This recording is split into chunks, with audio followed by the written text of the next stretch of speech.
At talaga namang nagsimula ang lahat dito.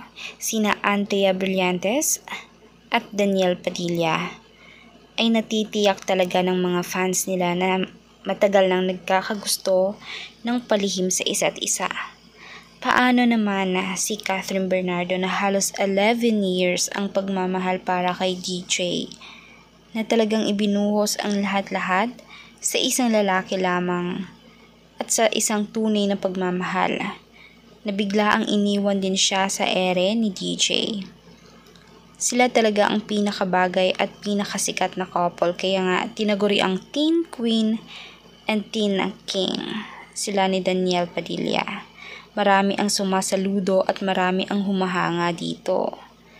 Lalo na din si Andrea Brillantes ay hinahangaan bilang materialistic husband umano at pagiging real boyfriend ni Daniel Padilla dito kay Catherine Bernardo. Napaka-sweet pa nila dito.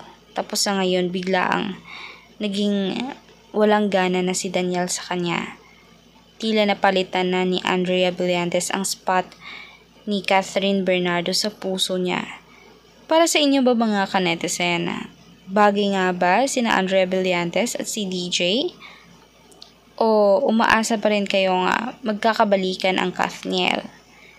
Dahil sila talaga ang mas hinahangaan ng tao na walang panluloko at pangmatagalang couple at love team sila. Sayang naman ng 11 years na maghihiwalay lang din sila.